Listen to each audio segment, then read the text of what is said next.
கர்த்தரே சகல ஞானமும் அறிந்தவர், அவரை போல ஞானி ஒருவரும் இல்லை.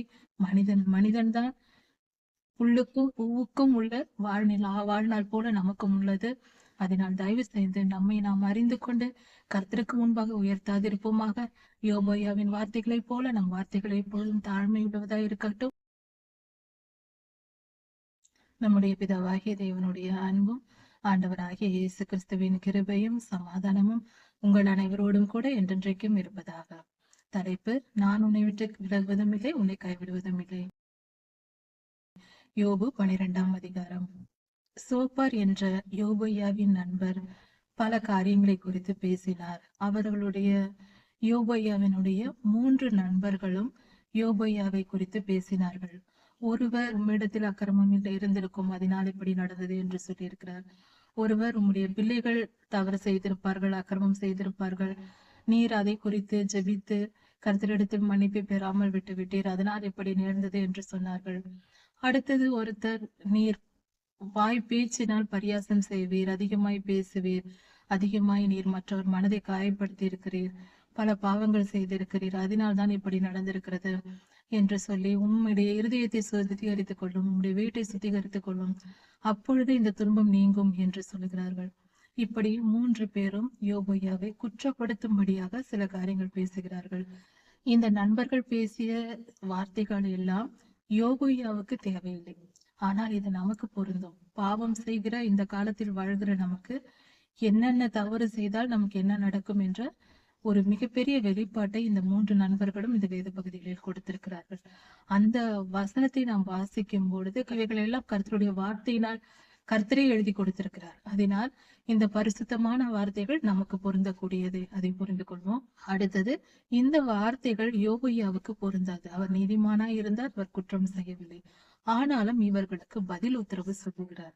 யோபோயா சோப்பாருக்கு பதில் சொல்லுகிறார்.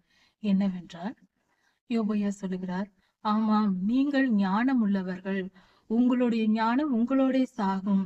அதாவது ஒரு மனிதன் ஞானமாய் இருந்தால் அவன் மனிதன் சாகும் போது அந்த ஞானம் அப்படி இருப்பதில்லை, அவனோடு அவனுடைய ஞானமும் செத்து போகும். எவ்வளவு திறமைசாலிகளாக, எவ்வளவு படித்து, எவ்வளவு திறமைகளை கற்றிருந்தாலும் அந்த மனிதன் சாகும் போது அவன் திறமைகளும் அழிந்து போகக்கூடியது. அவன் எப்படிப்பட்ட சாதனையாளனாய் இருந்தாலும் சரி, இது உண்மையான நிகழ்வாய் இருக்கிறது. அப்படி இருக்க, உங்களை விட நான் புத்தி இல்லாதவன் அல்ல, முட்டாள் அல்ல, எனக்கும் புத்தி இருக்கிறது, நான் எந்த குற்றமும் செய்யவில்லை என்று சொல்ல வருகிறார் யோபோயா. நீங்கள் பேசுகிற காரியமெல்லாம் எனக்கு தெரியாதா? இதெல்லாம் எனக்கும் தெரியும், எனக்கும் புத்தி இருக்கிறது. அப்படி இருக்க நீங்கள் ஏன் இப்படி பேசுகிறீர்கள்? ஒரு மனிதன் கஷ்டப்படும் போது தன்னுடைய சிநேகிதனினால் அவர்களுடைய நண்பர்கள் அவர்களை தேற்ற வேண்டும், ஆதரவு கொடுக்க வேண்டும், அவர்கள் வேதனையை நீக்க வேண்டும், ஆறுதல் சொல்ல வேண்டும். அதை விட்டு நீங்கள் என்னை குற்றப்படுத்துகிறீர்களே, ஏன் இப்படி செய்கிறீர்கள் என்று யோபோயா சொல்லுகிறார். கர்த்தாவே, என் சிநேகிதராலும் நான் நிந்திக்கப்படுகிறேனே என்று சொல்லுகிறார்.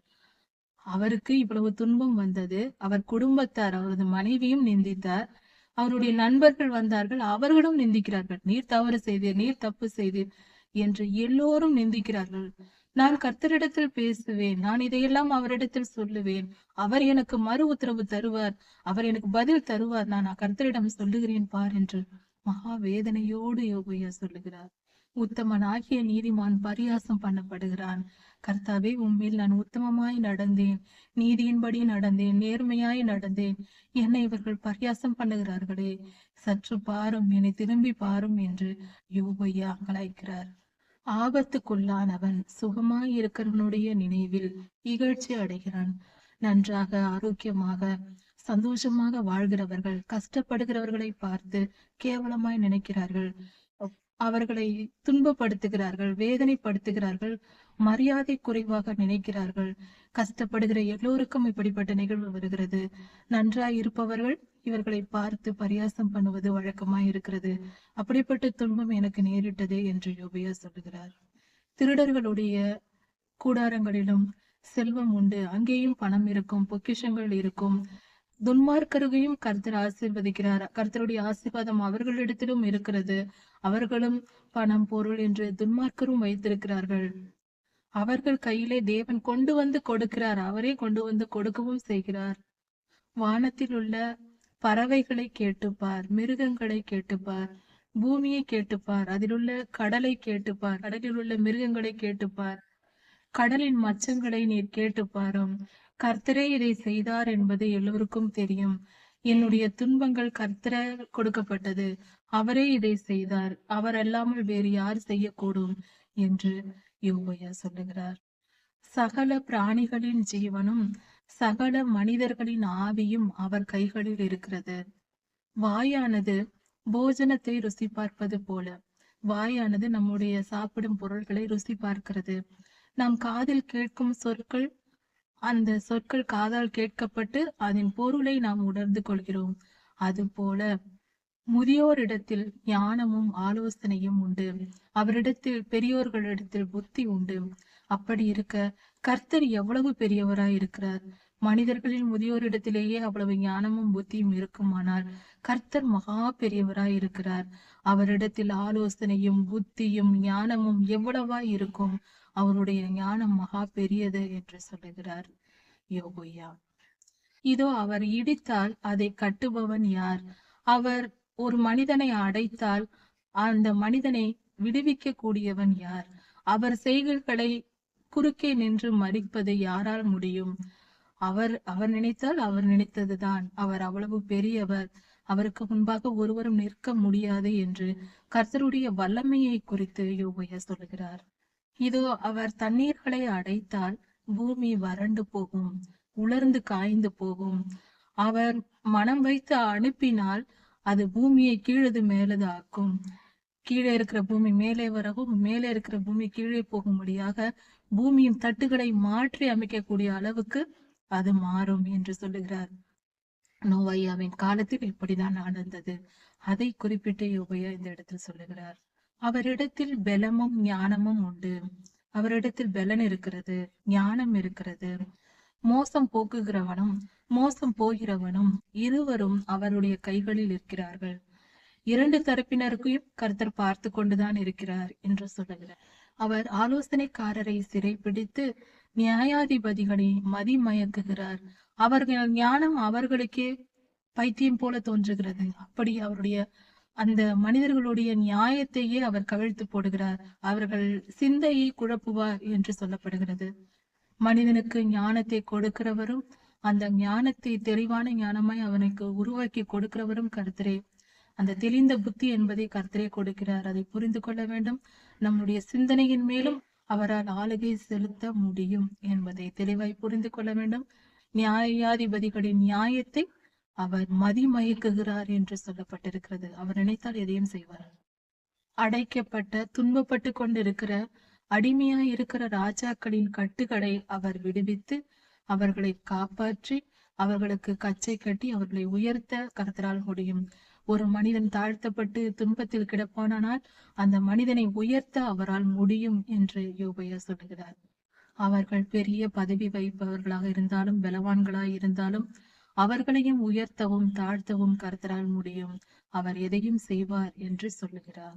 நம்பிக்கை உள்ளவர்களின் வாக்கை அவர் எடுத்து போட்டு முதியோர்களின் வார்த்தைகளையும் அவர் மாற்றி போடுகிறார். எனக்கு அனுபவ அறிவு இருக்கிறது, நான் சொல்வது நடக்கும் என்று ஒருவர் சொல்லுவானால் அந்த மனிதனுடைய சொல்லையும் மாற்றி போட கர்த்தரால் முடியும். அது எந்த காரியமாய் இருந்தாலும் அதையும் மாற்ற அவர் வல்லமை உடையவராய் இருக்கிறார். அவர் எந்த ஒரு உயர்ந்த மனிதனையும் உயர்த்தவும் அந்த உயரத்தில் இருக்கிற மனிதனை தாழ்த்தவும் அவரால் முடியும். அதே போல தாழ்ந்த நிலையில் இருக்கிற ஒரு மனிதனை எடுத்து அவனை உயர்த்தி வைக்கவும் அவனை உயர்த்தி பலர் பாராட்டும்படி பலவானாக மாற்றவும் கர்த்தரால் முடியும். கர்த்தரால் கூடாத காரியம் ஒன்றும் இல்லை. அவர் சர்வ வல்லமை உள்ளவர் என்பதையே இந்த வேத பகுதியில் யோபையா மூலமாக பரிசுத்த ஆவியானவர் நமக்கு கொடுக்கிறார். அவர் அந்தகாரத்தில் இருக்கிற ஆழங்களை வெளிப்படுத்தி பாதாளத்தின் மரண இருளையும் வெளிச்சமாக்குகிறார். மரண இருளில் நாம் மரண படுக்கையில் இருப்பவர்களையும் கூட அவரால் விடுதலையாக்க முடியும். அவரால் காப்பாற்றி உயிர்ப்பித்து வாழ வைக்க முடியும். கர்த்தர் அவ்வளவு பெரியவராய் இருக்கிறார். இவ்வளவுதான் வாழ்க்கை முடிந்தது என்ற நிலையில் இருப்பவர்களையும் கூட உயர்த்தி மிகப்பெரிய உயர்ந்த ஸ்தானங்களில் வைக்கவும் அவர்களையும் வாழ வைத்து அழகு பார்க்கவும் கர்த்தரால் முடியும் என்று வேதம் சொல்லுகிறது. அது சத்தியமான உண்மை. ஜாதிகளை பெருகவும் குறுகவும் பண்ணுவது கர்த்தரே. ஜாதிகளை பெருகவும் குறுகவும் பண்ணுவது கர்த்தரே. அந்த ஜாதிகளை பரவவும் பல இடங்களில் பரவவும் மீண்டும் ஒன்று சேர்ப்பதும் கர்த்தரே. இப்படியே இஸ்ரவேலுக்கு நடந்தது, இன்றும் நடந்து கொண்டிருக்கிறது. இந்த காரியங்களை எல்லாம் கர்த்தரே செய்கிறார் என்று வேதம் சொல்லுகிறது. அவர் பூமியில் உள்ள ஜனத்தின் அதிபதிகளை அகற்றி போட்டு அப்படிப்பட்டவர்களை எடுத்து வானத்தில் வழியில்லாத இடத்தில் அலைந்து திரிய பண்ணுகிறார். அப்படி அவர்கள் மதியில்லாதவர்களாய் திரும்பும்படியாக மிகப்பெரிய ஞானிகள் என்று தங்களை நினைத்து கொண்டிருப்பவர்கள் படு முட்டாள்தனமாக செயல்பட்டு கொண்டிருப்பார்கள். இப்படியாக கர்த்தர் சொல்லுகிறார். அப்படி செய்ய பண்ணுவார் கர்த்தரே. தங்களை அவர்கள் ஞானி என்று நினைத்து கொண்டு வானத்தில் ஆராய்ந்து கொண்டிருப்பார்கள். ஆனால் கர்த்தரோ அவர்களை பார்த்து சிரிப்பார். அவர்கள் வெளிச்சமற்ற இருளிலே தடவி திரிகிறார்கள். வெறித்தவர்களைப் போல குடிபோதையில் இருப்பவர்களைப் போல அவர்கள் தடுமாறி திரிவார்கள் என்று சொல்லப்பட்டிருக்கிறது.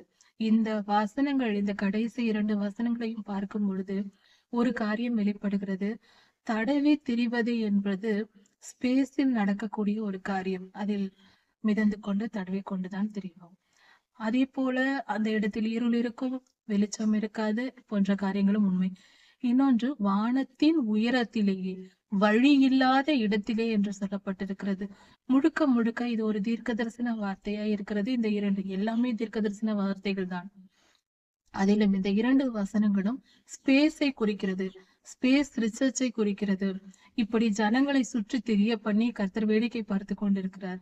இதெல்லாம் மனிதனுக்கு பெரிய காரியமாய் தோன்றினாலும் ஸ்பேஸில் அவர்கள் போய் அங்கு நிலாவிலும் மற்ற கிரகங்களிலும் போய் ஆராய்ச்சி செய்வதும், அங்கு கூடாரங்களை போடுவதும், அங்கு கட்டிடங்களை கட்டுவதும் மிகப்பெரிய காரியமாய் அவர்கள் நினைத்து கொண்டிருக்கிறார்கள். உலகமே பாராட்டி கொண்டிருக்கிறது.